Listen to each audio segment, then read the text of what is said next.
Hey y'all, today's episode of The Read is brought to you by NatureBox. Summer is just around the corner, so if you're trying to tighten up on your fitness, you know that eating right can have a huge impact on that, and NatureBox helps. They make snacks that taste great and are better for you, made with high-quality ingredients, free from artificial colors, flavors, or sweeteners. And NatureBox is offering 50% off your first order when you go to naturebox.com/theread. That's naturebox.com/theread for 50% off your first order. Snack better with NatureBox and The Read, and let's move on. Today's episode of The Read is also being brought to you by Squarespace. So many of you have been asking us how to get started on the journeys that you would like to take into media and creativity and selling shoes and waist trainers and things like that online. That's fantastic. Here's a great tip. Try Squarespace. They give you everything that you'll need to make your next move into a reality right online, including a free domain. Start your free trial today at squarespace.com and use offer code READ to get 10% off your first purchase. If you're going to sell them trainers, sell them right and sell them with Squarespace. Now let's start the show.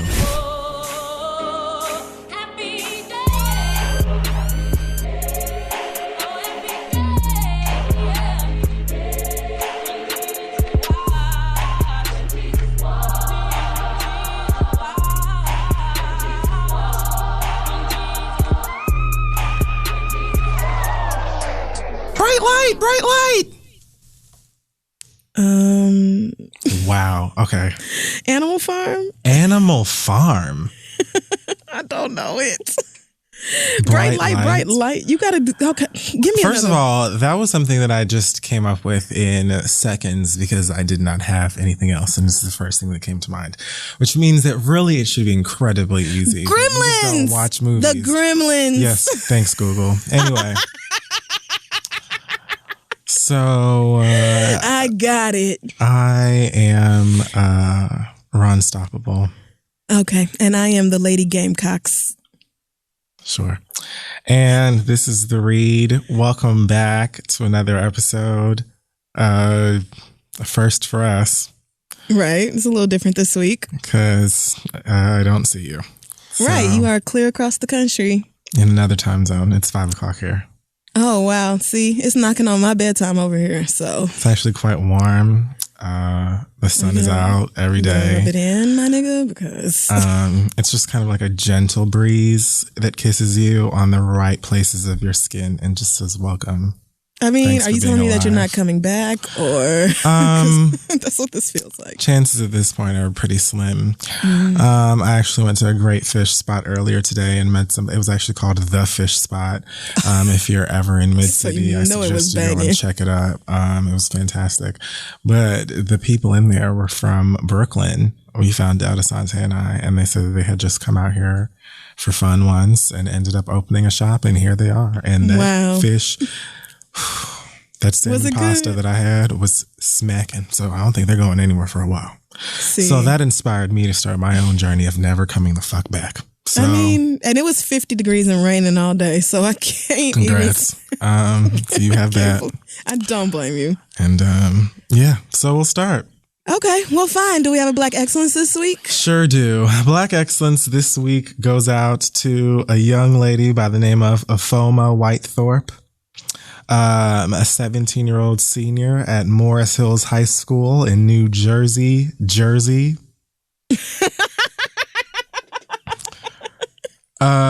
This remarkable, whatever. This young lady is a champ in many ways. First of all, she has been accepted into all 8 Ivy League schools, Stanford as well. Wow. Well, go ahead then. That would be Brown, Columbia, Dartmouth, Yale, Princeton, University of Pennsylvania, and Harvard. And then Stanford also said, we want a piece too. Afoma is... Oh, she won the National Selma Speech and Essay Contest, which is the first time that I had heard about her. And then it says here on ABC that she also spends her free time doing community service, volunteering at a food bank, a homeless shelter, and for the American Heart Association. I read that she also aced her AP courses, and she's just an all-around academic beast and inspiration. And she looks kind of like somebody would have like had like a really cute teen sitcom about her on like BET or like UPN or something in the early 90s. CW. In the late 90s or early 2000s. And it would have been like really cute and like inspirational and like uplifting for young girls. And also been like, a FOMO, dum-dum-dum, you know, like something fun. With like a cute little jingle or something like, there goes a FOMO again. Oh, she sounds like an angel. Congratulations. Yeah, that's so amazing. Go From check right out her across story. the river. Right over there on the other side of things. You know, I never go over there and see you girls because... Yeah, no, it's the shadowy place. I have but no reason congratulations to her. Okay. Well, yeah, so congratulations to her. Oh, also Black Excellence. This is really fantastic. 19 companies have pulled advertising from the O'Reilly Factor. Companies like BMW, Mercedes-Benz, Hyundai, Credit Karma, Allstate, Wayfair. Damn! Wayfair, anyway. These are some big names. And that's just, just a few because I don't feel like sitting here and reading all of them. But the point is... Money gone. The New York Times reported, this past weekend, that 5 women have received settlements from Fox News totaling $13 million after making misconduct accusations against Big Bill. So while you were so worried about Maxine Waters' alleged James Brown wig, you should have been worried about holding tight to your own. Okay. Not to mention all the shit he done said about rappers over the year. Bill O'Reilly has been like... Yeah. He's a big dick. Like, just a massive dickhead. So this feels great to me. I just want bad things to keep happening to him. Amen. I'm having a great time. No, it's a blessing. So, this weekend, Sick Sad World. This weekend, Sick Sad World is a fun one. It is. I was going to do a Mama Joyce quote, but I can't think of the best one. Oh, I mean, there's a lot to choose from.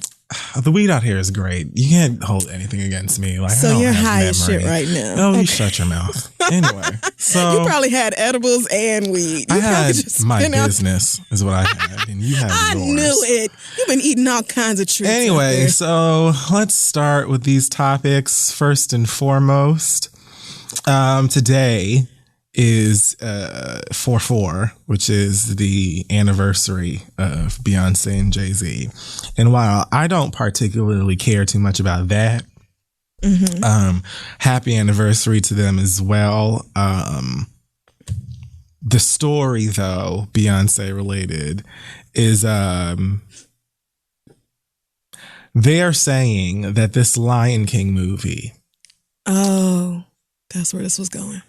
Donald Glover, we know already, has been cast as the voice of Simba. King James Earl Jones will be reprising his role as the late Mufasa. And just to remind you, I will be in the theater weeping. I know it. Loud and openly. And that's fine. More than once. But they're saying that Beyonce is the director's first choice as the voice of Nala. I'm sure she is. So far, I mean, what? Duh. That's mine too. Shit. So far, nothing official has been made or happened, decided. But I just feel like Beyonce needs to do it, and I feel like she's gonna. Unless they just don't give her the coins that she's looking. Yeah, I don't think they have the budget for Beyonce. And I mean, it's Disney. They absolutely have the budget for Beyonce. Well, do they have the money? Yes, but will they actually allocate that much money to Beyonce? I don't really know. I feel like they should. I mean, I think it would be great if she did do it. Like, I think her voice would be perfect for it. Like, she kind of has this really sweet, slightly high-pitched, but not too high-pitched voice that would be really great. And I loved her in that other animated movie she did. Epic. What was it? Yeah, that one. Yeah. That one that I spent like $20 to go see because New York City is a fucking lie. Yes, because it was 3D, and I was like, "Am I really spending $20 some odd on a fucking movie ticket?" Yes, we did, and then we watched it. Right, so it's not that. Right, I think she'll sound great. I think she'll do a great job. I just don't think Beyonce is going to be interested in this. Like, I just don't think I think she's going to pass and let some younger girl or somebody who would appreciate such a big opportunity come through. Beyonce is nothing but, if not gracious, like she's always willing to give more to the others. So she needs, she did the epic, and Blue Ivy gets to watch the epic. Mm-hmm. And, at this point, the next generation of Amazonian goddess, warrior, princess / prince, whatever is going to happen there, I really feel like it's going to be 2 girls. And she's just fucking with us. Although a boy and girl situation would be great. Whatever. She's just going to have her kids. I don't know why I'm so invested in the gender of them. Whatever. I mean, Blue might just be tapping B on the shoulder like, let me do young Nala and you can do adolescent Nala. It's fine. Like, we can go in the booth together. I'll do the earlier parts, I mean, Lion King, first of all, is legendary. It's classic. The movie is legendary. It's classic. It's beloved. The stage play, musical, whatever you would like to call it, is also classic and legendary. This live action remake, granted, they don't just abuse and just destroy and decimate the entire history of it. I still think that it's also going to be classic. If not, it's definitely going to have numbers just for being Lion King. So Beyonce Lion King with the original Mufasa and Donald Glover. Right. I think your Stan wants to see this. Right. And the twins are going to be like, why does this lion sound like my mama? Like, she knows she has to do it. So just do it. We're going to see for him, but I don't think so. We talked about this on Instagram Live last night and discussed who would be some other people who would do voices.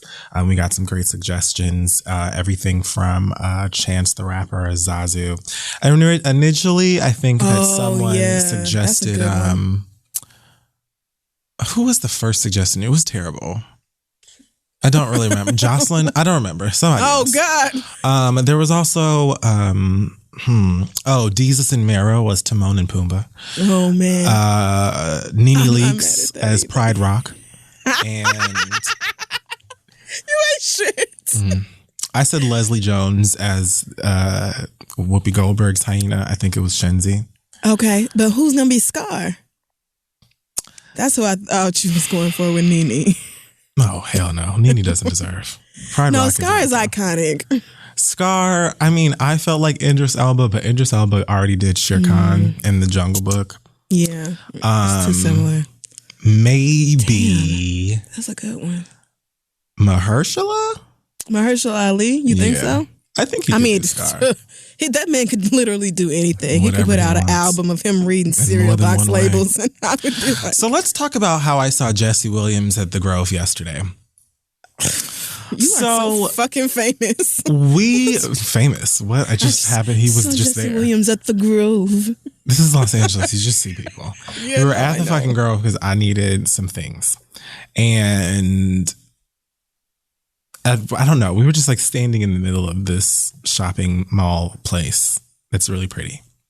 And deciding where we're going to go. And out of the corner of my eye, I see him walking. Now, he had on this is so stalkerish and gross, but he had on like a hood and glasses. So immediately I'm like, leave this man the fuck alone. But at the same time, I'm like, oh my God, it's Bae.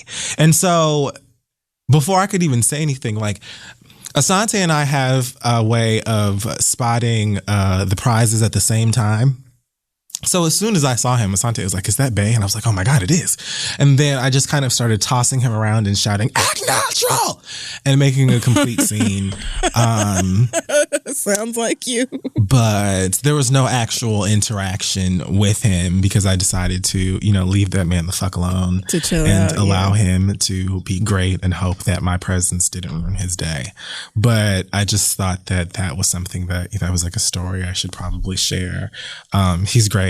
Of course. He's awesome. And I thought you was going to say that he recognized you and he was like, oh, Kid Fury. No, I absolutely immediately turned my head so that my face or the glare from my sunglasses didn't aggravate him. And then I just tried to get everybody else to be in accordance, You're so considerate of your man that you don't actually know. It's very sweet of you. Well, next story. I just don't know why I picked this. Tamar Braxton was being shady to her sister on Instagram. She posted a photo of Tracy with the caption, "Happy birthday to this real life beauty queen, the real Tracy Braxton. Have a fantastic day, and I love you more than you will ever know." And she immediately posted a photo of her with big old frame from Arkansas that says, "When it's really your day, though. Hashtag happy Tamar Braxton Day. Margaritas and Shake Shack on deck." What? So I guess the Arkansas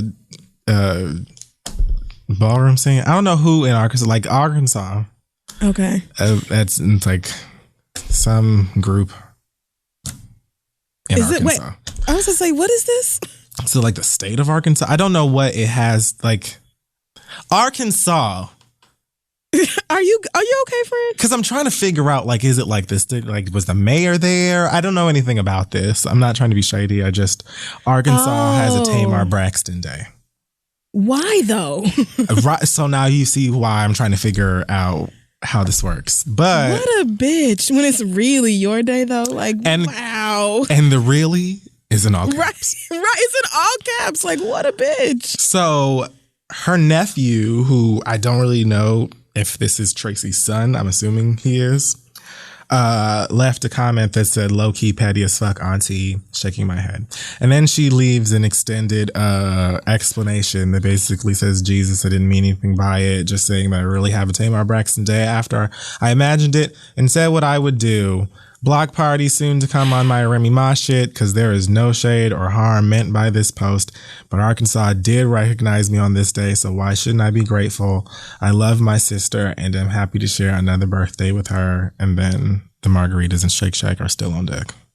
Right, but like, bitch, you knew that was gonna be considered shady because it was a fucking rude thing to say. It was shade. It was. Right. It was. There was nothing about that wasn't.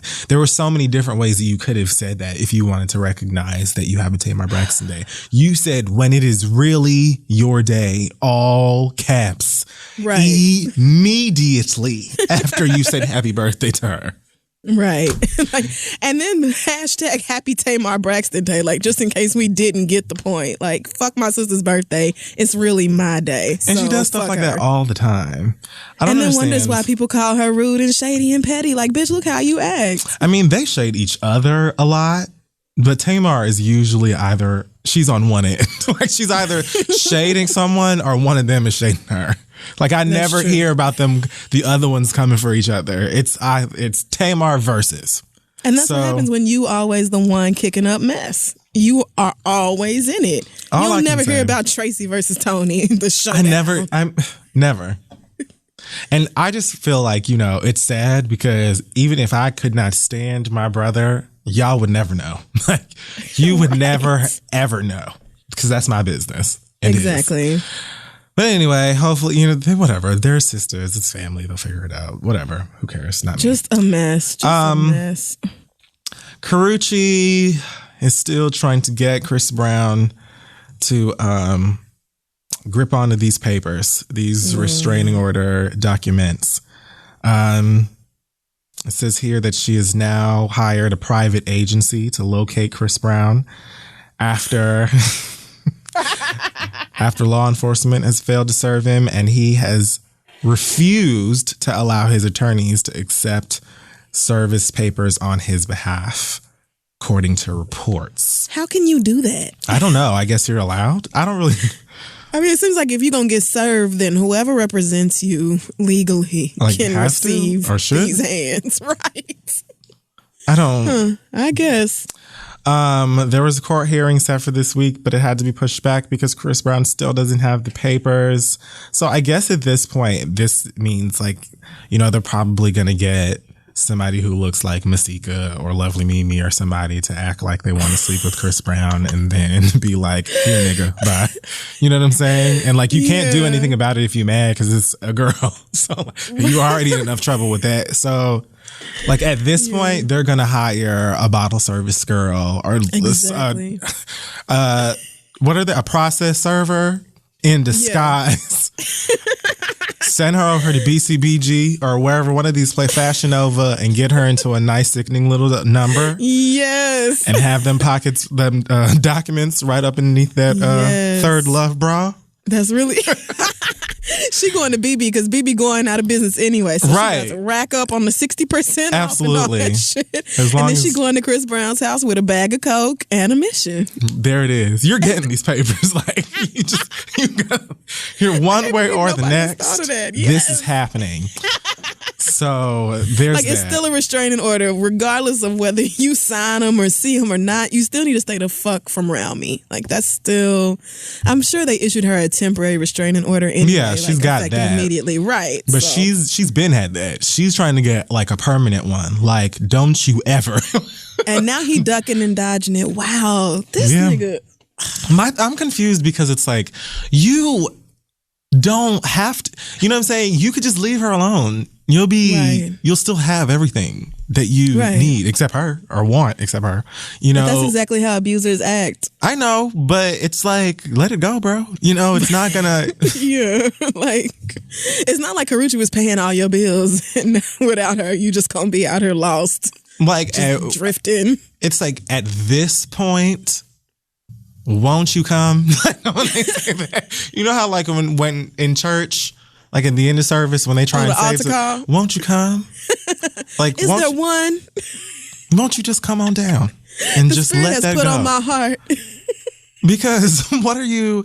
Anyway, 7 people in here who need to be saved. The Lord told me. Meanwhile, he is in the middle of his party tour, which I don't know how that's going or not or anything, but it's good to see he's keeping himself busy, I guess. And Karrueche on the other end has the Claws show that's coming out in the summer. And I saw some promos for that earlier today that actually looks like it's kind of, like it might be kind of interesting. Mm. I mean, I had already decided to watch it because I love Niecy Nash, but it looks kind of like... Oh, right. That's the one you told me about. Yeah. It looks like it's either going to be good or it's going to be awful. Like you have to watch the little promos they're putting out for it. It looks like it might either like be really, really lit or it's going to be like Spring Breakers. Yeah. Well, I mean, good luck to Karrueche because it's time for her to, she's clearly trying to distance herself from Chris like officially and permanently and get her own thing going. So I'm all for that. Whatever it takes for you to get away from this nigga, I support it. Even if you do another Sharknado or whatever. You do what you have to do. Need to do that again. You do what you have to do to pay them bills, Karrueche. Let's see what else do we got here. Wow, it's really called The Party Tour. That's because this song is Party. But does he have an album out? I don't know, but I know he has another song called Privacy, and it was one of those, semen in your nostrils. Yeah, I've actually heard it. It was sent to me. I just didn't like it. Someone was like, you should listen to this. And around the part of, I would love to fertilize your cervix. You're going to run from this dick. I was like, wow. This is not, what? I'm too old for this. Okay. Alicia Keys.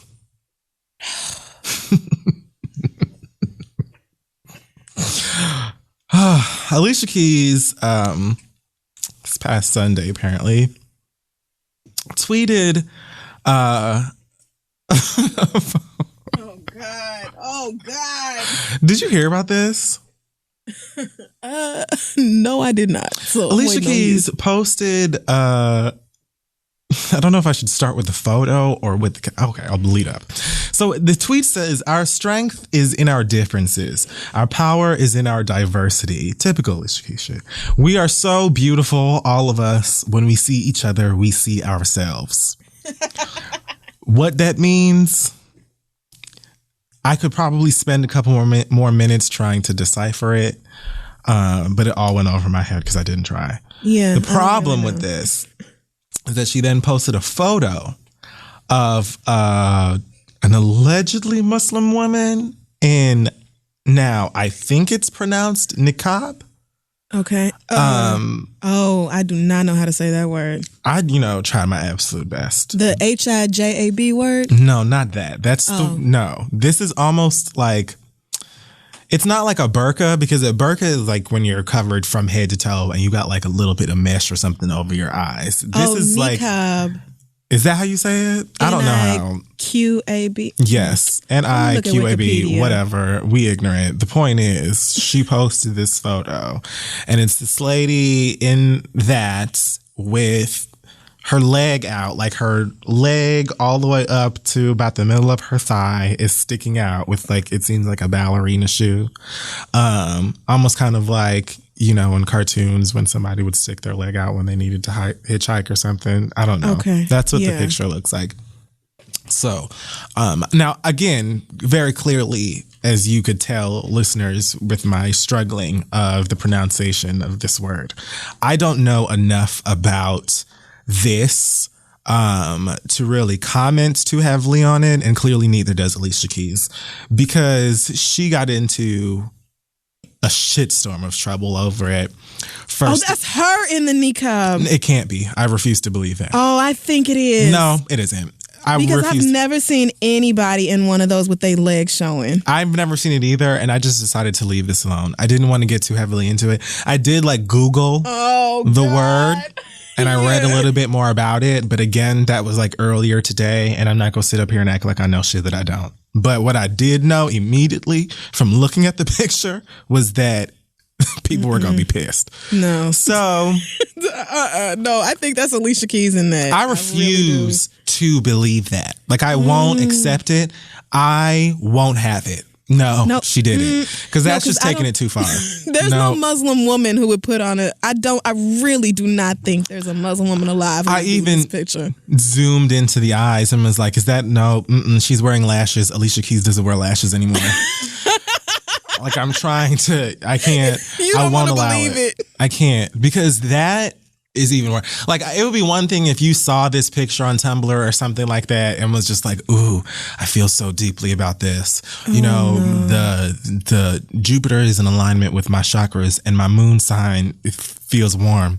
And so I'm going to tweet about, like, I feel like that is what happened, because I won't place myself in the position to believe that Alicia Keys put this on and stuck out her beige leg in a ballet shoe and said, "Look at me, I am woman. We see, when we see each other, we see ourselves." No, she didn't. This isn't her. No, I think she did, friend. No, you're gonna have to give me more. No, I'm sorry, I really do. Because like I said, no Muslim woman would have done this. None with sense. And I think she thought, oh, well, my husband is a Muslim. You know, I could do it. I'm pretty sure Swiss Beats is a Muslim, right? So I can do whatever I want to. It's fine, you know. This is part of our shared culture now or whatever. I'm not sure what she thought. But if she wanted to protest Trump in this Muslim registry, or just, you know, talk about how we need to quit being shitty to Muslim people, there's a million other ways she could have done it, other than putting on these people's like very traditional and religious clothing and then hiking up the leg like what a little bit of Muslim and then a little bit of American whore. Like, oh no, girl, this is not it. What? So, you know, on one end of things, you have people who are pissed for her romanticizing the oppression of women who are forced to wear these things. And then on the other side, you have people who were pissed about that in that leg, and the fact that in many places women are punished with lashings for things like that. Lashings. Yikes. Lashings. Oh, I'm just now seeing the whole picture where the woman is wearing ballet shoes. Yes, you didn't see that part? No, I was like, the first American one I whore. saw. No, the first one I saw caught up off the knee, so I just thought it was like a bare leg. Oh no, I told you she's got her whole leg out with this ballet shoe on it. But again, I Googled it because it sounded so ridiculous. I don't. It's not even like, it didn't feel like a sexual thing about me or like, look at my thighs. It just felt like, you know, it almost seems like a photo of like rebellion, like, ha ha ha, I do what I want. But it's like, Alicia, even if that could fly, why do you feel like you're in this position to do it? It doesn't. Everything ain't got to be deep. Sometimes you could just get up and be like, hey, y'all, I hope you're having a great day and love yourself and have a glass of water today. And just post your no makeup selfie and let that be that. That's all. Like, that's it. That's, you know, nice. You know, like, everything doesn't have to be poetic and, oh my goodness, art. Yeah, It doesn't. I really hope that's at least an actual Muslim woman who chose to do this and not Alicia Keys in that, or not costume, but in that niqab, because I feel like that is just... I refuse to believe it.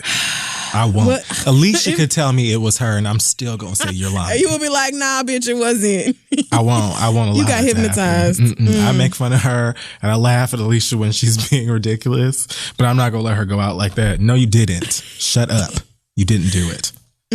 Mess. Well, last but not least. Okay. Lots of fun stuff going on over at BET. Apparently. Here you go. Stephen Hill, director of programming over at BET for quite some time, has reportedly been terminated, as well as executive producer and head of original programming, Zola Mashariki. Now, Stephen Hill, I believe, started at Viacom and was working with BET since like 1999. And then I think Viacom acquired BET in 2000. Yeah. Then slowly but surely things went to shit. Now, the reasoning behind this is a little all over the place, but what I keep reading, Zola apparently didn't even hear about this, or she claims she wasn't aware of this or whatever until Deborah Lee, CEO, decided to come forth and say, so these two ladies aren't working here anymore, in a matter of speaking. And so she came forward and says, I don't know what this is about. I was diagnosed with breast cancer in December. Wow. And I've been out of the office and on medical leave since my first surgery on February 6th. She says that they knew that she was supposed to be coming back to work April 11th. Granted, everything was fine with her surgery and she was progressing and feeling, up to it. And so I guess this is supposed to be left field. She says that her job is protected by the Family Medical Leave Act. And she's got a contract in place, and I guess she's going to take action or whatever. There you have it. Yeah, right. I'm a little confused about trying to fire somebody while they're on FMLA. Now, what I've been reading is that they planned on firing Homegirl prior to her diagnosis or her medical leave or whatever anyway, because of her, performance at work. And so she should have seen this coming or whatever. Like, they're basically saying that her being fired ain't got nothing to do with her being on medical leave or having cancer. She was going to be fired anyway. And now the weird part here, or how Stephen Hill comes in, is because they are reporting that he apparently was trying to access Zola's medical files and was in meetings at BET questioning whether or not she even had cancer. Wow. No way. Somehow that got back to Bob Backish, who is he's CEO of Viacom. Yeah, the CEO of Viacom. And so Big Bob said, both of y'all can go. And that's how we're here now. I also read some other stuff that's supposed to be more scandalous about Stephen and how he's just a horrible person and right. But I don't know about any. This whole thing sounds maybe a little bit closer because it would explain how, if she was just going to get fired or that's what they say she was going to do or what have you, then that was just going to happen. And I guess that would kind of explain why he's mixed into it. I don't know. I don't understand. It's messy and it's all over the place. And that's no surprise because it's BET. Oh, damn. And it's a shame that shit shake down like that. But I mean, maybe that's true that, they were planning on firing this lady before she went out of the office, on FMLA anyway. But the woman's recovering from breast cancer surgery, my nigga. She was coming back to work in 2 weeks. You could have just waited till April the 11th and been like, hey, girl, hope you're feeling better. No shade, but, you might want to file for that COBRA because... can't ever come back. Like it feels illegal to terminate somebody's contract while they're out on federal leave. Well, BET reportedly feels quite confident that she can kiss their ass, apparently, because they say that they didn't do shit wrong. And that's probably true. I'm sure Viacom's lawyers looked over everything and was like, nah, we can definitely let her go. You know, that's probably the case. I'm just saying, if for nothing else other than the optics, or just because this lady is laying up at home recovering from surgery related to cancer. Like, not according to Stephen. Maybe y'all could see, and that's just a whole nother. Is that rumor or is somebody like actually backing this? This is where I've been reading this all over the place, so I cannot say that this is true or not. But they're not giving. First, it started as, Stephen Hill is leaving BET for reasons unknown. Then it was homegirl got the X. Then it was, it's because of he's got discrimination lawsuits against him. Then I heard this from everybody else. So I don't know what it is, and I honestly don't care. All I know is that this gives them the opportunity to do something great with BET.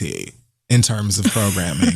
Because what they've got right now is shit. I know they got there, the girls love being Mary Jane. I could live without it. The Quad.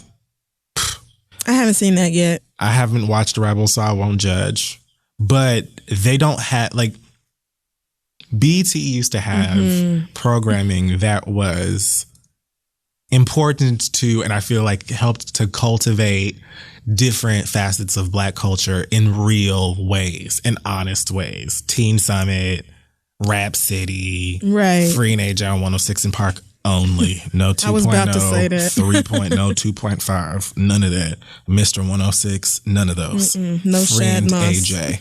Bobby Jones. We had even Sita. The girls can be mad at Sita all they want to. But first of all, whoever the voice of Sita was, I can't tell you that I remember, but she was very clearly a comedian. She was hilarious, and everybody knows a Sita. So to watch this computer animated Black chick that who's either your sister or your mama or your auntie Sita or your best friend Sita. I used to love Sita. I really did. Fantastic. She couldn't survive on TV today without the think pieces and the petitions. Sunday's Best. Sunday's Best. That's a good one. Was a good one as well. But I just feel like they had stuff that was really about the fact, again, I'll say it, the fact that Fran and Shameless Maya don't have a natural / health and wellness show on BT. The fact that BT does not have one is just a fool. It doesn't make any sense. It's such a huge market in our community. Why don't you have anything that's saying they don't. Right. It's just they want to do little things that they think are they're trying to focus on original programming and shows and stuff that are oh, look, so we got a Stomp the Yard show, and we got a modern day Foxy Brown, and we got, a game spinoff. Because that's what being Mary Jane feels like to me. Just the game in an alternate universe. Pretty much, I feel like they're trying to find their footing and they're definitely moving in a better direction than they have been, previously. But maybe this is a time for them to get some new blood in, especially, this Zola lady, no shade, I never heard of her.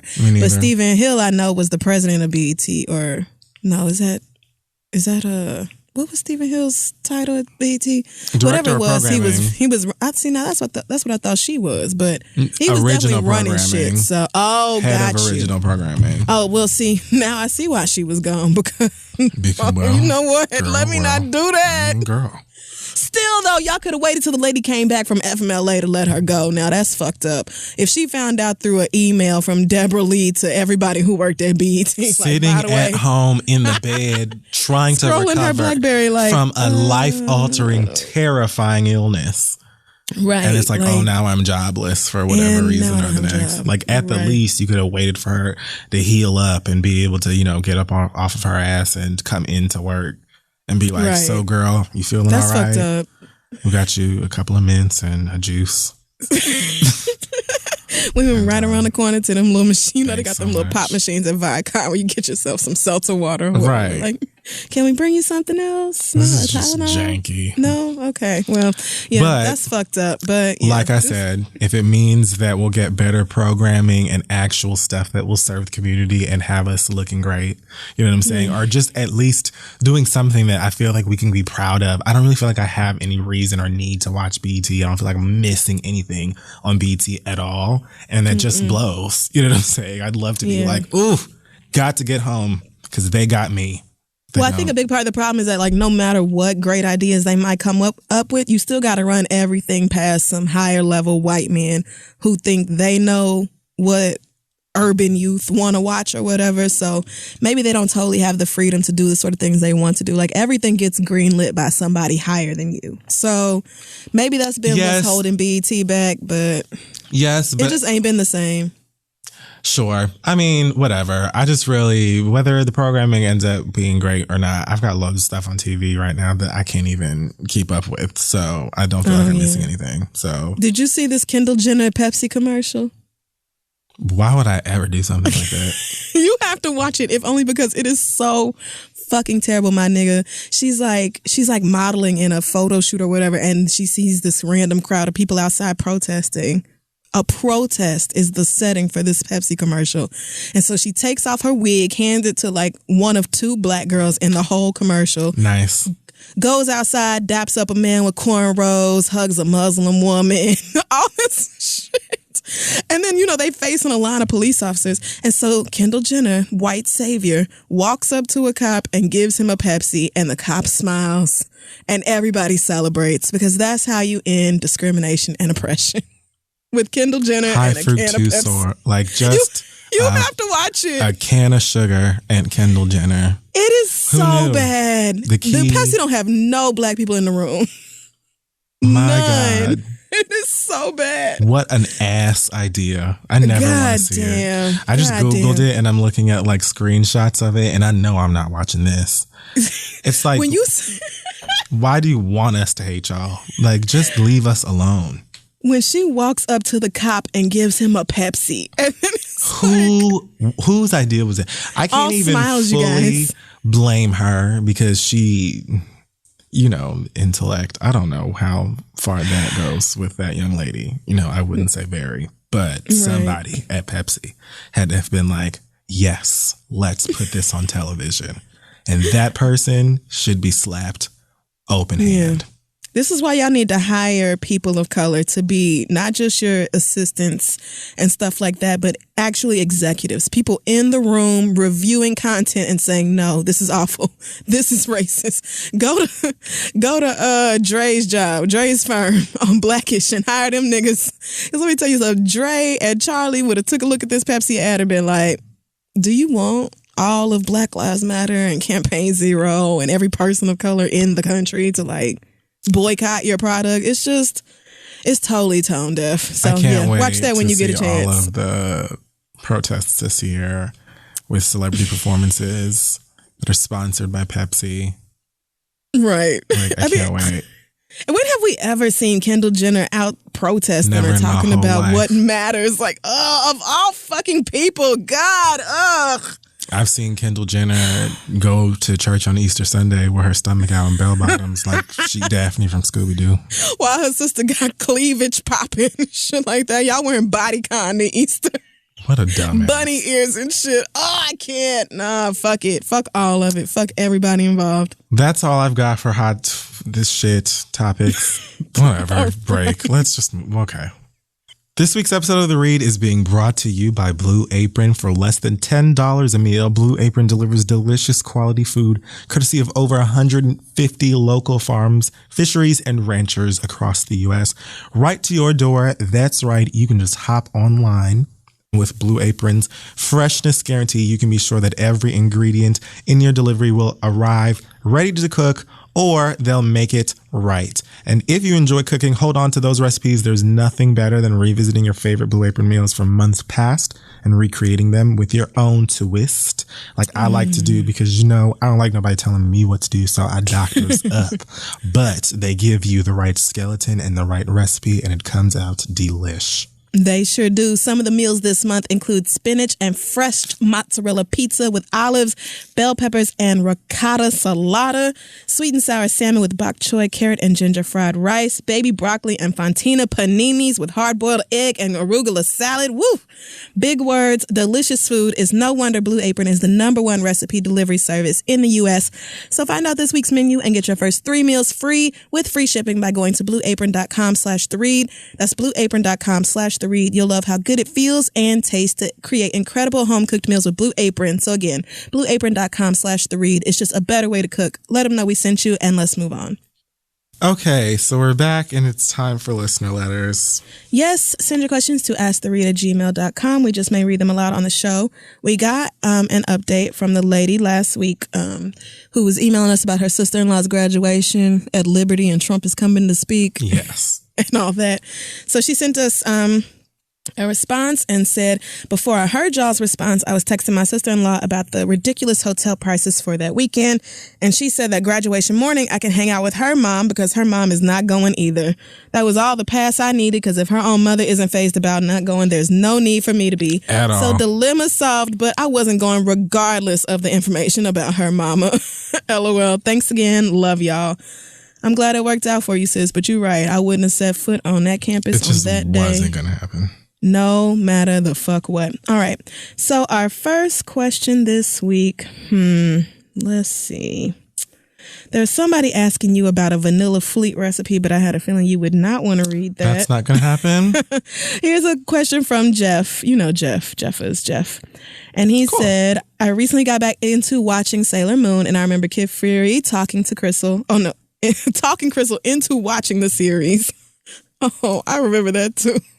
Oh my God. I was wondering your thoughts on either the original anime or Crystal, if you've seen both. I also wanted to know what Kid Fury thought about the new dubs of the original anime that are on Hulu. I personally prefer the original voice actors from the 90s show, but it's still good. Thanks, Jeff.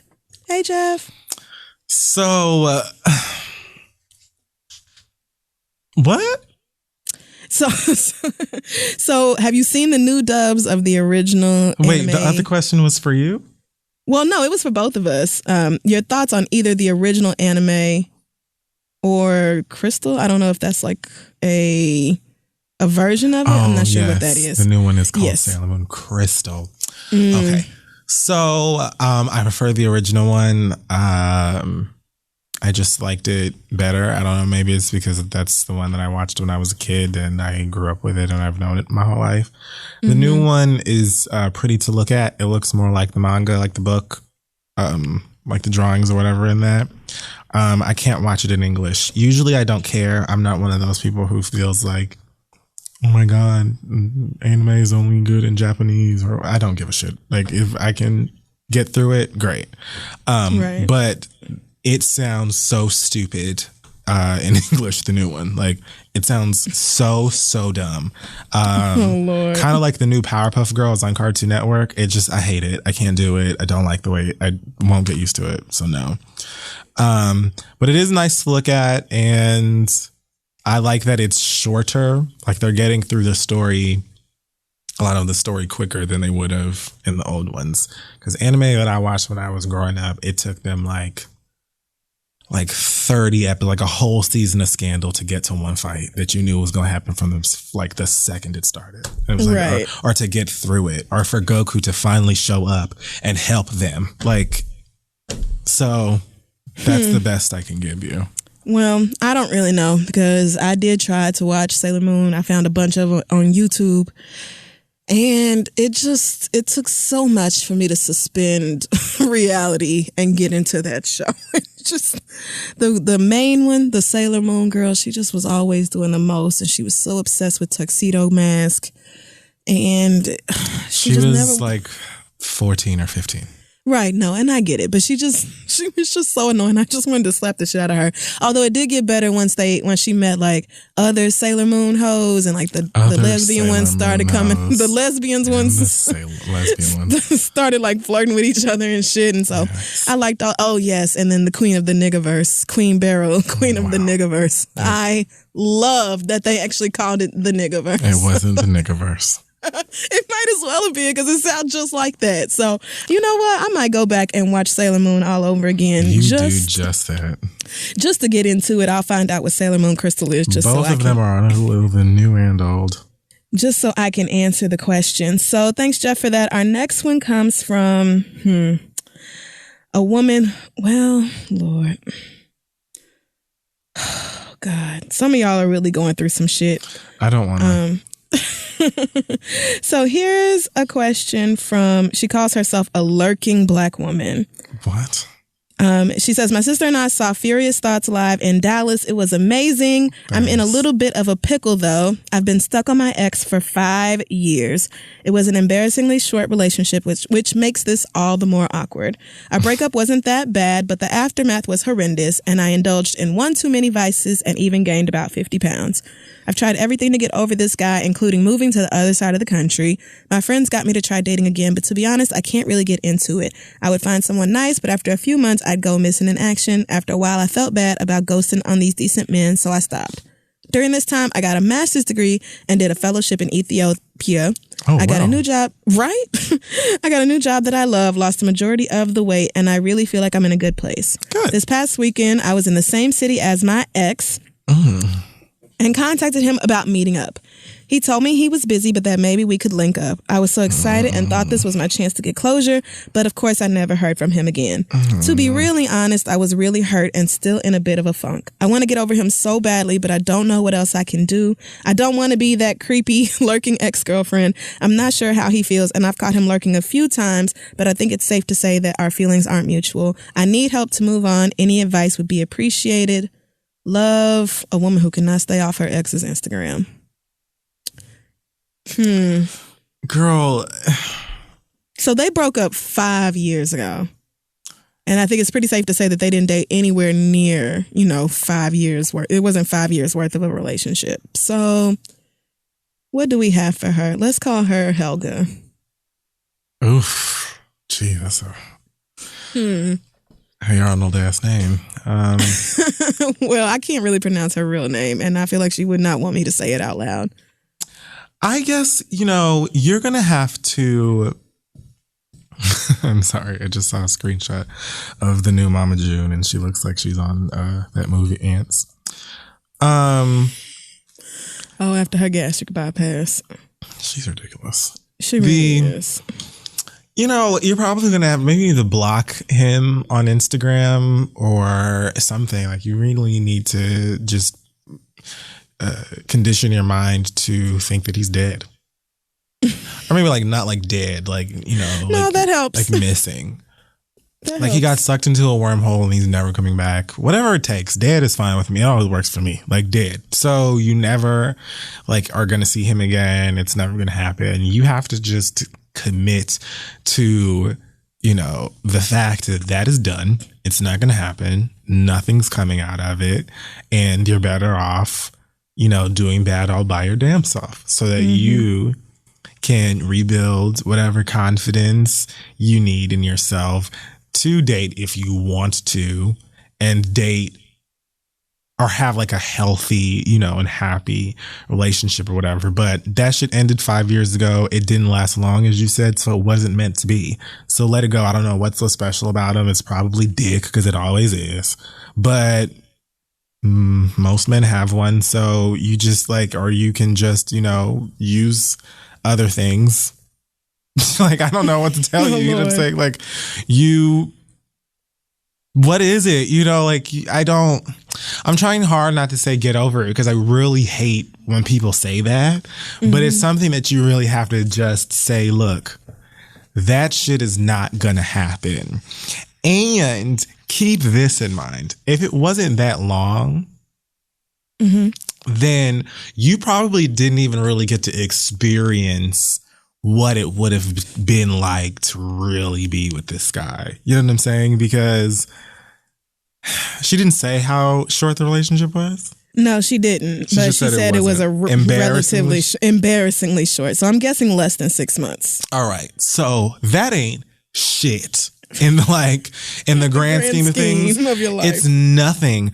And it you really, I won't say that you don't know anything about him because you've still known him for all of those years or whatever, and probably spoken to him or whatever here and there. I don't know.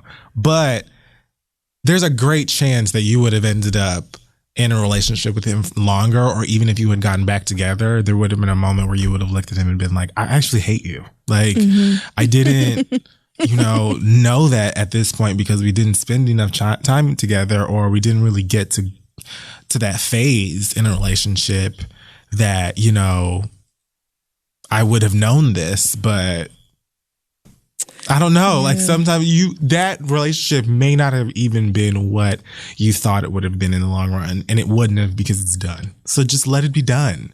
And if you're in a great place, then don't let a nigga stop you from being in that great place. Like, girl, they're all over the place. They're in all kinds of shapes and sizes and colors and things. I mean, and dick is plentiful, girl. Dick is literally everywhere. There's a surplus. And it's overrated. No, it's not.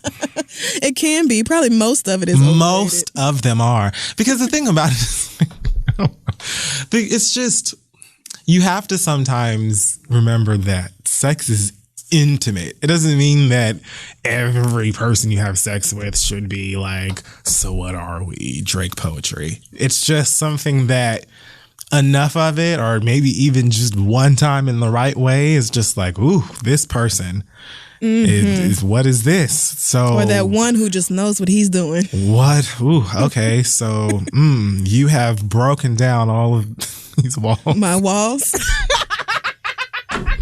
Of vulnerability. And so now it's like, now I've made myself vulnerable to you. I've done the most intimate thing that I could possibly do with you. It's not like, and I have feelings for you and you just leave, or that's just over. A lot of people have trouble wrapping their head around that. But 9 times out of 10, girl, the nigga just wasn't for you. And you'll go out and find somebody else with some dick or with some puss, and it'll be great. Because you never know. Because you never know. So... Oh, girl. Well, I think my first thought is there's something about this man that you are romanticizing, that you are remembering as being way better or sweeter, or like something maybe that you thought was so nice that you'll never find it in anybody else. Yes. And that just isn't the case. Yes. That just isn't it. No matter what, if he treated you like with the utmost respect and always, did the most and was super chivalrous and all that, you can find that again in someone else. Like whatever quality it was that you just can't get over, even if it is amazing dick and like massive rolling back-to-back orgasms every time, always assume that. He could have probably picked her mom up from like church every Sunday or something. He was probably like a sweet guy. Right. He probably was. Yeah, he had no problem going to church. Yeah, and he didn't care if it was Communion Sunday and y'all Baptist, so y'all was in there for 3.5 hours on Super Bowl Sunday. He thought it was great. Yeah, right. But you can find that again in another man. So I would say first identify what it is that you are romanticizing about him, and then try to work past your feelings on that and realize that you can find that in another relationship. I had probably the first girlfriend I ever had. When we broke up after our 6.5 years of dating, I was just really devastated. And I ended up seeing a therapist because I was just I could not get over it and I was depressed and all this. And she said that what you have to do is mourn your relationship. Like how you was saying, act like that nigga died. For real though, your relationship really did die. And it's okay for you to mourn that death. That was a loss in your life. And it is perfectly fine for you to, go through your feelings, process that. Like maybe you're trying to tell yourself, oh, I shouldn't feel this way about it. So you just don't ever really confront the feelings, or you feel like, oh, we'll get back together. So I don't have to worry about, processing a breakup because it's just a matter of time before he sees that we're supposed to be together or something like that. And you just kind of have to accept that it's over and then deal with the feelings that come from that. And if you're still having trouble getting past this man, then there is nothing wrong with using Talkspace or somebody else to find you a therapist or a counselor, someone who can talk you through this, girl. And no, they do not pay us to do all them extra no, we're just name drops. We're just stupid. Just saying, because like seriously, my therapist, I only saw her a few times, maybe 4 or 5 times, something like that. But she helped me out tremendously in getting over that breakup, as far as like just feeling like I could pick up my life and move forward in that. So, but also, can I say, please don't feel like you're like a freak of nature and so irrational and stupid for feeling this way and like out of your mind and like, why do I feel this? Because I've absolutely been there trying to mourn a relationship and being like, what is wrong with me? Am I going to be like this for the rest of my life over a nigga? Like what right. What is it going to take? And, you know, for me, it was one, you know, small specific thing, but it took years. And so, yeah, and that's fine. You got to do what you got to do. But girl, yeah, start with just imagining that he's dead and knowing that shit wasn't going to go nowhere anyway. So let it go, like Elsa. Yes.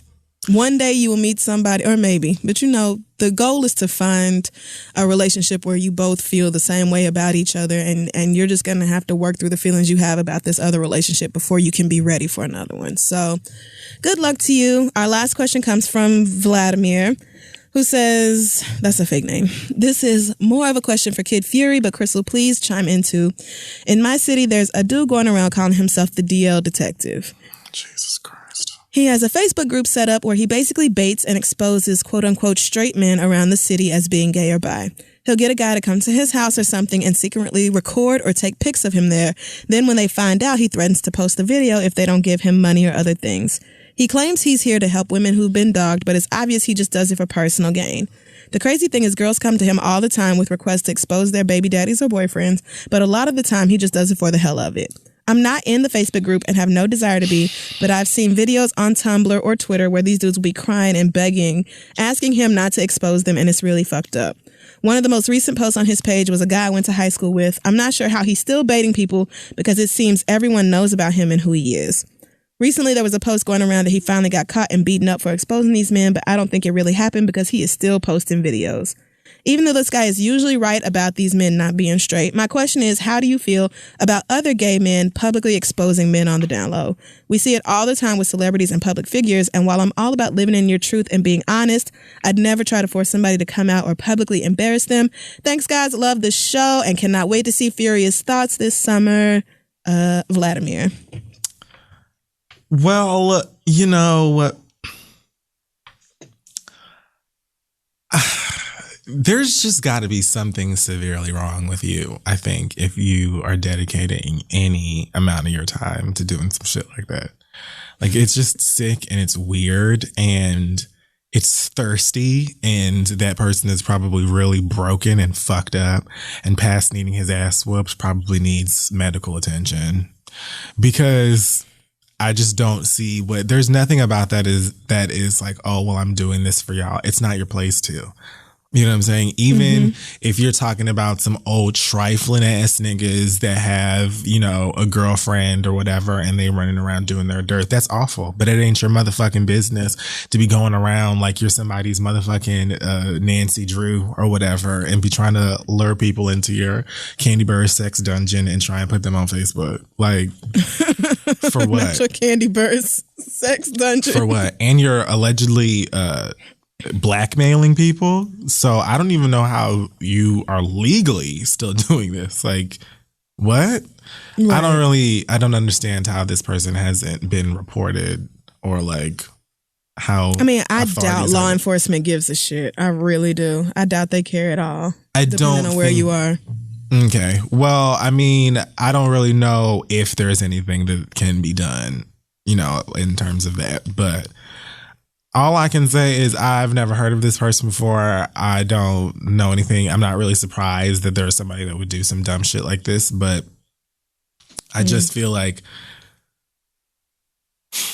being on the DL has so much to do with the place that society has put us in as men who may be attracted to anything besides, you know, a cisgender woman, if that makes sense. You know, like we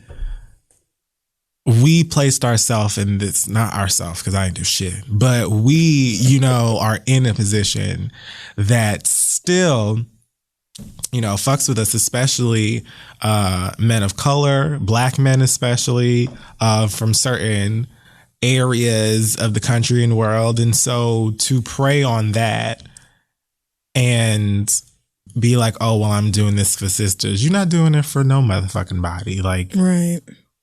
Leave these niggas the fuck alone. That stuff is always going to come out. I'm a firm believer of what goes out in the wash, come out in the rinse. Whatever the fuck it is like that aunties say. I believe that shit wholeheartedly. But I just would never, I don't know. It's something wrong with people. Yeah, it's something wrong with you if you get your rocks off on like exposing other people and humiliating them. Like, I know there are a lot of LGBT people who don't have a problem with outing others or exposing them because they feel like, this is who you really are, and so you should be honest about that. But people live different lives from, you. And so people have a totally different set of circumstances, different family situation, different job. It's just not your place to ever say, oh, well, this person deserves to be, exposed for who they really are. It's just a fucked up thing to do. So the only time I'm ever really okay with outing somebody is when that person did something to you, like to you directly. So soliciting people, and I mean, even that is probably not like okay to do. I'm sure somebody's gonna be like, oh, bitch, that's problematic because it's not okay to retaliate that way. Well, listen, if you fucked me over, then I'm not gonna feel bad about telling your secret. You can kiss my ass. But soliciting people to like for the purpose of taking pictures and videotaping like they're doing something illegal or wrong, like I feel like that's the fucked up part about it. Like at first I thought this was kind of like, it sounded like To Catch a Predator. How they would have like a 19-year-old girl talking about, oh, you want to come in for some cookies and lemonade, that type of shit when they would do that on TV, and then come in like, you're on TV, like we all know who you are. But those people were trying to have sex with children. Like, that's an actual criminal activity. And so you answering an ad posted by a child, that's one thing. But this is just like, how do you really find joy in humiliating people who clearly are carrying around something that hurts them a lot, or they can't feel comfortable sharing with the people closest to them? Like the fact that there are videos of men like crying, begging to not be exposed in that way, that breaks my heart, because that's really shitty. And you could just leave people the fuck alone. Like, you don't have to do this. I don't know anything. I just Googled it and I read this headline that says DL detective responds to getting shot after exposing down low men online. And apparently he was exposing some pastors and things of that nature. It's just like, bitch, what? Markeith Rivers, apparently that's his name. I mean, pastors stay with shooters. I don't fucking give a fuck. But I just feel like you are doing what you want to do because you want to do it. You're not doing it to help anybody or save anybody else. That's not your motherfucking place. It's not your business. If people are doing dirt and they're doing wrong, yes, that's fucked up. And people should be honest with others that they include in situations like that if they're going to deal with those people. But if they're in mess, you splashing around in mess with them just makes you messy. Like, you're not gonna go and create your own pool of mess and drag them into that too and be like, look how clean I am. No, you just as messy and down low and dirty as them. So have a great time and hopefully keep your life. I don't know, you seem like you're playing a game, but I'm not interested, and don't think that I am the type of queen who's gonna sit up here and be like, oh yeah, I totally see what you know. I don't give a fuck about you or your well-being. I'm mad because he's not even cute with this quick weave. Like, this nigga is not even fine. How are you even getting anybody to show up in the first place? Because a lot of men that are on the DL don't give a fuck. A lot of men that are on the DL will take what they can get because their desires for sexual contact with men are always like, suppressed. They can't go to the fucking club and just be, scouting for the baddest nigga in there. You know what I'm saying? They can't just have their face all over any ass app and just be opening pics and stuff like that. So a lot of times, you know what I'm saying? If you want to fuck or get head or something like that from a guy, you're going to take what you can get. And niggas know that. And they prey on those types of guys. Now, if you're getting your rocks off from trade because you want to and you're minding your business, That's you. Do you. I don't care what you look like. Size, shade, weave, whatever. Get yours. You know what I'm saying? But if you're doing it specifically to humiliate people and hurt them and like fuck up, you know, their relationship or whatever that ain't got nothing to do with you, you're just as messy. You're not nobody's motherfucking superhero. You ain't no gay X-Men, bitch. You ain't Legion. Shut up. Wow. And the number of people in these comments who are like, oh, I'm sorry he got shot. I hope he gets better and keeps exposing these niggas for lying. Da da da. Like, really? Of course they don't care. You're just That's saying, really how y'all feel though. Like, because we're in a place where, you know, the DL man is everything. He's basically just an incubus or for AIDS and. You know, he just walks around with nothing but lies and but do we secretly breathes fire. And so women, you know, it's true that you never really can know. There isn't always one specific thing or sign that's like this nigga is gay. You know, it can be anything, anybody. You know, there's not one specific thing that's going to be like, that's it. Until you see a nigga with his dick in another nigga's mouth, something like that. That's no a dead giveaway. Way. Yeah, it's pretty clear at that point. But so a lot of women would be like, shit, well, I don't know if it's mine or, you know, because he spends a lot of time at the gym and, you know what I'm saying, him and his homies always playing ball. Do I have some DL detective? Can you hit up? It's just. Lord. Because your man like possibly also being attracted to men would be the worst possible thing on earth. Not to say that you had, I mean, if you decided you did not want to date a guy who was bisexual or I don't know if it's asexual or pansexual. I don't know which one. I think it's pan.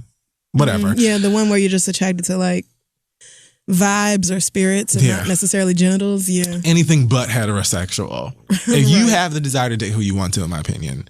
However, to sit up there and it's like women, a lot of women are paranoid over the idea of their man possibly being bisexual because, oh my God, I gotta go run and get tested because Tyler Perry said.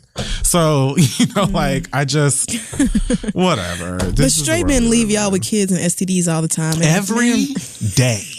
If a man really wants to keep a secret, he will. So, and he would probably not. Well, not well, but. I mean, right. Not always super well because men usually do let their penises make a lot of the decisions. Usually terribly. But I don't know. That's fucked up regardless. Like, and that young man is going to build up some really shitty karma that comes back his way. And maybe next time the bullet is going to take care of the job because you just can't be out here foul like that without something foul eventually. Like, who hurt you? Who really hurt? Get to the root of that. And I mean it. Because this is sick and it's unnecessary and it's fucked up. Even if those guys are fucked up too, and no reason for you to be fucked up with them. It doesn't make any sense. Amen. Send your questions to asktheread@gmail.com and we will be back.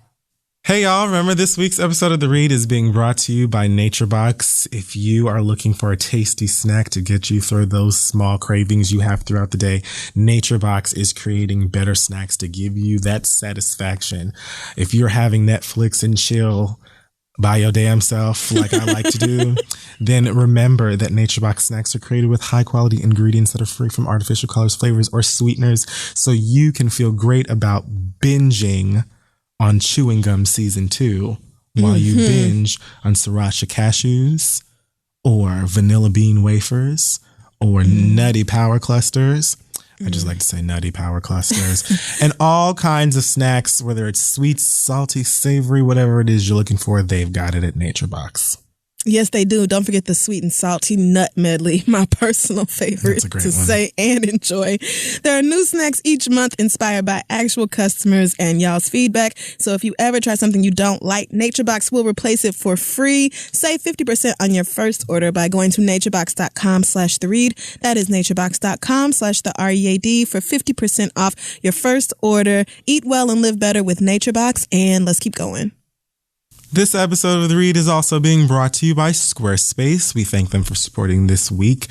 Whether you need a portfolio or a store or a blog or any old fancy place that is just your slice of internet heaven, Squarespace gives you everything you need to look like an expert right from the very start, including a unique domain, which you know you need, and it strengthens your brand, making it easier for visitors to find you. We talk about this all of the time. We've used Squarespace for our own individual websites as well well as our podcast website, thisistheread.com. And as two people who have no shame in telling you that we don't know next to shit about putting websites together, this is actually helpful and can give you something that does look cute and classy. Yes, and if you need to put something up in a hurry, Lord knows Squarespace can help out with that. I don't know the first thing about code, HTML, design, none of that mess. All you have to do is add and arrange content and features with the click of your mouse, and there's nothing to install, patch, or upgrade ever. If you do have a problem, just hit up Squarespace and their award-winning 24/7 customer support. They can help you out with any issue, no matter how technical or trivial it may seem. So go ahead and start your free trial at squarespace.com today and enter offer code READ to get 10% off your first purchase. That's offer code READ, READ, for 10% off your first purchase at squarespace.com. Make your next move and your next website with Squarespace and the Read, and let's finish the show. All right, we are back and it's time for the Read. It is. First of all, I forgot to mention this new Kendrick Lamar song, Humble, in the topics section. Lord, I'm glad you did.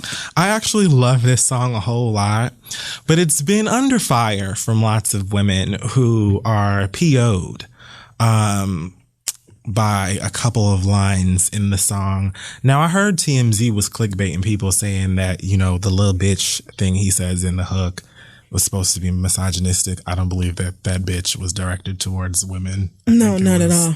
Not at all. But whatever. There is a line where he says something like, I'm sick and tired of the fucking Photoshop and show me something real. Like, I don't remember what he said at first, but then he said asses with stretch marks. Mm-hmm. And lots of ladies felt like, who the fuck are you to tell me what the fuck I need to look like for you, bitch? And that seemed like the general, I guess, feeling or perspective from those angry ladies. I thought, you know, I didn't really, I would be speaking from a place of privilege to say that I don't get it. So, you know, I thought that he was trying to be like, hey, you don't have to have the Kardashian filter on your Snapchat. I think you're hot anyway. But I guess it's not about that. No, I just want clarity isn't. So I'm not ignorant. It really isn't. And, you know, I heard about this and I immediately saw the issues with it, but I just do not have, you know, I'm out here in Donald Trump's administration. I just don't care that much about what Kendrick Lamar is saying. Like, he gives me real Hotepi vibes sometimes, like kind of like, you know. Yeah, I can like, feel that. You know, like feminism is cool or whatever, but don't forget the black man's struggles. And, you know, like I feel like he's one of those black power people who really centers like cis het black men. Yeah. I think the real issue with it was that, you know, the lyrics are all, you know, I'm tired of Photoshop. Show me something natural like an afro. And, you know, I want to see stretch marks and all this. That's what he says. And then the girl is like loose curls, thin, super light skin, you know, like very traditionally pretty and someone who is still extremely beautiful, like even without makeup. So it's kind of like if you were going to tell us, oh, show us the natural, you know, this, show me your, you know, I woke up like this, then why not show a woman who doesn't already fit like every standard of beauty that we have for women of color? Like you could actually show someone who risks something by going outside without weave and makeup and, you know, whatever else. Like I get the issues with it from a feminist point of view. I just personally did not really care.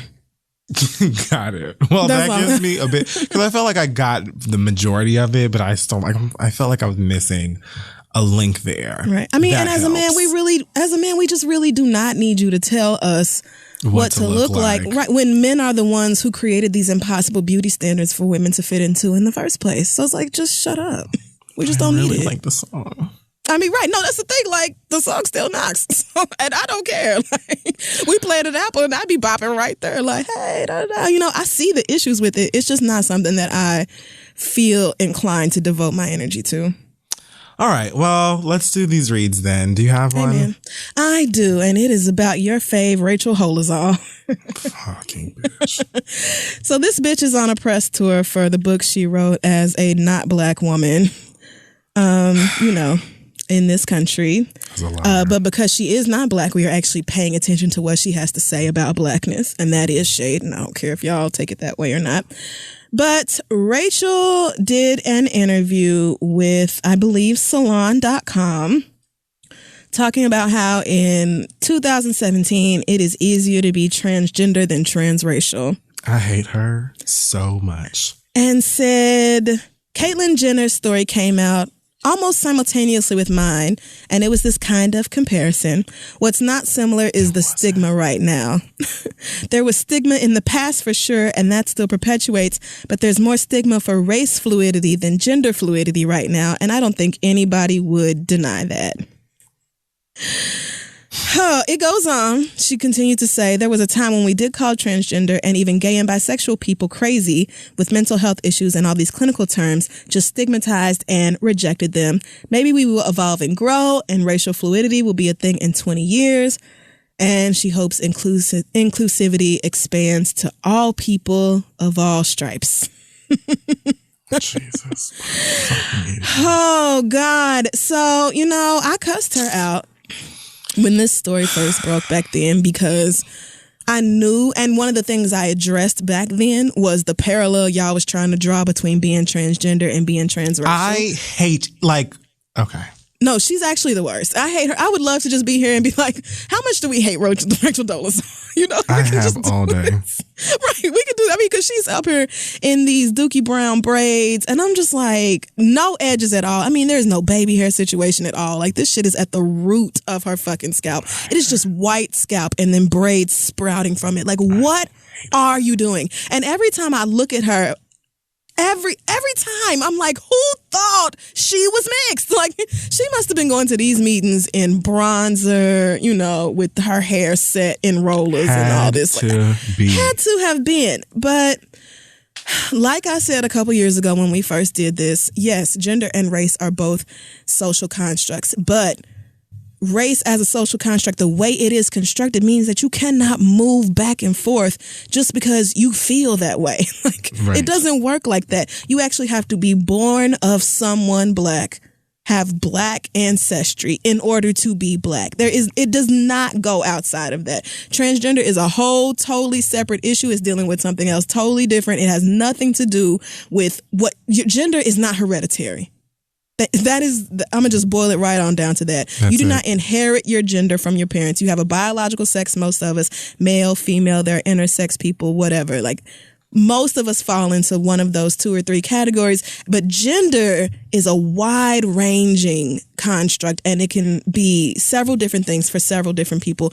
And being transgender, it just has absolutely the fuck nothing to do with thinking that you are actually black. Trans people are not, I'm not going to do that. I'm not even going to dignify her with that bullshit. Like, just no, bitch. The answer is no. But then she went on and said that she heard from a lot of black and biracial women who say, I was constantly told I wasn't black enough. And then I finally gave in and decided that I could embrace my black identity or my Latina identity or whatever. And I just didn't correct people no more.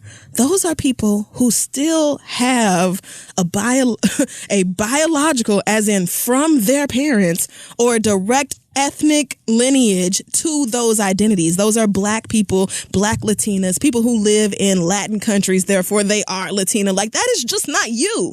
It would be different if you were one of those people and it was, all my life I had to fight for my black identity and nobody ever took me seriously because I was mixed and light-skinned or whatever. Like, I don't really want to hear about your light-skinned problems, but at least there's some legitimacy to that. And if you want to go to a Jack and Jill meeting and hold hands with other pale people and talk about how hard it was for y'all to be, romanticized and exoticized in our culture, then go right ahead. But Rachel Dolezal literally has none of that. She is the whitest bitch of all time. And there is no, I just felt discriminated against all my life and I just could have never, it just wasn't comfortable for me to do something like shun blackness. And I just could never check white on a form because I just never felt that way. And it felt like I would be betraying who I really am. That just isn't a thing. You don't have any relation or sense of blackness because you are not fucking black.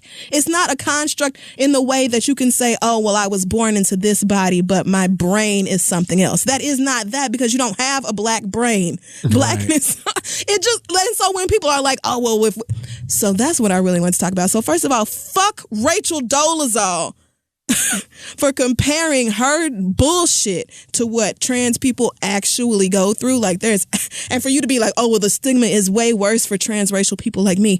Bitch, disgusting. You wrote a book and you get to fly around to all these different media outlets talking to everybody but a black woman about your experience as a black woman. Meanwhile, black trans women are popping up dead every 2 or 3 weeks. Black girls in DC have been missing for months. We have actual issues going on over here, girl. Like, we're facing actual problems. And you want to lump yourself in like, oh, well, yeah, back then we didn't like the trans people. But everyone, you know, it's just getting more and more accepting. And maybe one day we'll be accepting of transracial people also. No, sis, we won't. Because transracial is a term we use for people who adopt across racial lines. It is not a word for people who were born white and feel like they should have been black, because that is not a fucking thing. Kiss my ass. All of y'all talking about, well, we should give Rachel the same consideration as we gave Caitlyn Jenner, because if you can be transgender, then you can be transracial, and it's the same thing. What y'all are really saying is that whole transgender thing, I either don't understand it or I don't fucking like it. And so if I have a chance to diminish it or make it seem like bullshit, then I will take that chance. And if that means that I am going to kind of like halfway cape for a white woman that I know is lying, I'll do that just to shit on trans people. I see right through y'all and I ain't having it. Like, this is just dumb. And the fact that she is even given the legitimacy as a white woman to write about what she thinks the black experience is just, don't let me get within 50 feet of Rachel Dolezal, because I promise you I'm slapping every braid right out her scalp. Like, I can't not do it. And I can't wait, because I'm tired of seeing it. I cannot not do it. I'm tired of seeing it. Fuck everything about her. I'm done. I hope her book flops. Buy books written by actual black women. Do that. Okay, so real quick, got this. Last week I told the story about my experience on a Delta airplane. If you didn't listen to it, you can go back. But very quickly, what happened was I ordered some tea. Tea wasn't the tea I wanted. It was nasty. I asked for them to come and get it back. I hit the bell or whatever, the buzzer thing. The light came on. They never came back. I decided that I would, leave them alone, leave the tea there, and just wait for them to come so I could throw it away. They never did. Eventually, the tea spilled all over me. I was upset. I asked for them to give me some napkins. They did so with an attitude, and then they skipped me down the aisle when they came with the bag for me to throw them away. I then used the napkins and to toss them at the flight attendant lady. She was not happy about that. I told her that her mother and herself were terrible, and then I went home. A few days later, or maybe the following day, I got this message on Instagram. Oh, God. In my DMs. This is going to be very quick. Oh, God. It says, oh, don't tell me I lost it. Let me check my Instagram DMs. I wonder what's in there. Probably a bunch of mess. It says, hello, I'm the black flight attendant you mentioned in your read. Oh, God. Oh, God. Sorry if you had any issues on my flight. We only serve black tea, so when someone requests tea, that's all we have to give. When you rang your call button, I couldn't attend. I have to break down the cart. It's a safety hazard to leave it unattended. Please don't assault a flight attendant. It's a federal offense, and cops would have detained you at the gate had I not diffused the situation. Thanks for what you do. To that, sir, I say, I don't give a fuck about none of what you're talking about. I didn't need to hear any of what you're talking about. Everything that you're talking about is pointless to me. I said on the show that it was clear you only had black tea. I would assume you only had black tea because you gave me black tea instead of asking if I wanted anything else. I said that I realized that and I tried to make the best out of it. It was disgusting. I also said that it was very clear when I rang the bell or the buzzer or whatever the fuck you want to call it, that you wouldn't come immediately because you were busy. I also said that I saw you pass me with the cart that I figured you would probably have to do some other things with, and I waited. You then passed me 2 additional times without that cart. Oh, God. Expose her. And nothing happened. Nobody said anything to me. So I don't give a fuck about flight hazards or safety hazards or any of that other bullshit that you're talking to me about. Also, you shouldn't have diffused the situation. You should have just let whatever happened, homegirl, Taina, whoever who was pissed, You should have just let her do whatever so the cops could have detained me, because if I needed to go into lockup over 3 moist napkins that I tossed in the general direction of this flight attendant, I'd be more than happy to, because I would love to fly free for the rest of my life. The point of my issue here is past whatever it is that you think you're talking about. Like this whole, oh, it's a safety hazard. We only serve this and it's a federal thing. I don't give a fuck about any of that. You're talking like you're really professional and you've done this flight attendant thing for a long time. If you have, I don't need to know any of the shit that comes in the Delta manual. I don't need to have been to a day of training. I can tell you that all you had to do to really diffuse the situation is, even if you were busy and you saw that light on, the 4 or 5 times that you passed me, you could have took one of those moments to say, hey, I see you with your light on, tad busy, get to you as soon as I can. I'm not irrational and I'm not unreasonable. If I said I knew you were busy, all you had to do was say, bitch, I see that you need something. I'm going to get to you as soon as I can. That's it. That's it. Just letting someone know that you see them, you acknowledge that they need help, you're a little backed up. That's it. Just be there. That's all you had to do. Neither of you did either of those things. And in fact, you both had attitudes with me. And that's why your homegirl ate those napkins. And I don't feel bad about it at all. If I had a chance, I would do it again. And you was lucky that you weren't there when she did it, because you would have ate them napkins too. So keep your DMs. The next time that you are on a flight, if you work with her again or work around her again, play this for her, play the last week's for her, so she can hear that I feel like that. Fuck her and you. Thanks for listening. And I'm done. I can't believe she recognized you and still this is a guy. The black flight attendant was a man, and the one who got the napkins was a woman or whatever. But bitch, what the fuck? I don't give a fuck about none of what you're talking about. The fact of the matter is, my tea, right?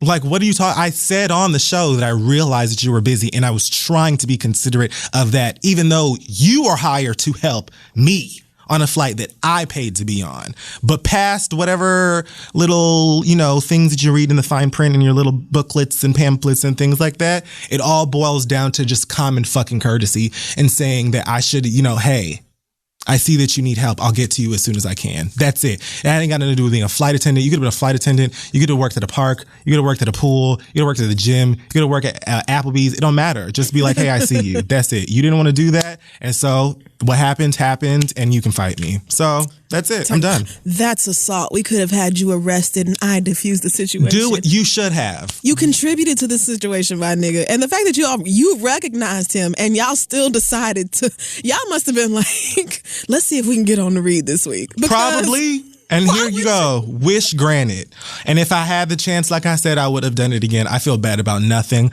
I regret nothing. And I took pleasure and glee in throwing those napkins at her, as well as talking about her mama. So next. I hope he's on your next flight. I do. I hope so as well. I would. If you ever see me again in your life, please come and say something to me about it, because I don't know what this DM was supposed to be about. Like, you really hit me up like I did something wrong. Please, I don't give a fuck and I don't feel bad about shit. So there you go. That's the read for this week. Thank you guys so much for listening. You can find us on Instagram and the Facebook. This is the read. Yeah. Our website, thisistheread.com. Thank you to everyone who came out to the Furious Thoughts live show here in Los Angeles. I had such a great time with y'all. Y'all were so much fun and so great. I actually really had a blast with this one and some new jokes that I added in there. So I'm excited about that. San Francisco, I'll see you guys on Friday. And Houston, I'll see you on Saturday. And then I'm back in the freezing cold. And well, hell, by then it ought to be decent weather. So. I mean, I would hope, but you already know that New York likes to be freezing until June 1st. So okay, I really thought I was done with these coats, but bitch, today said I don't think so. So well, good on you. Anything on your end? Yeah, I heard from a couple people who went to the show. A couple people I saw yesterday and today who were like, "Oh my God, I saw Kid Fury's show in LA. It was amazing." So shout out to you because you really out here doing a damn thing, friend. I'm proud of you. Thank you.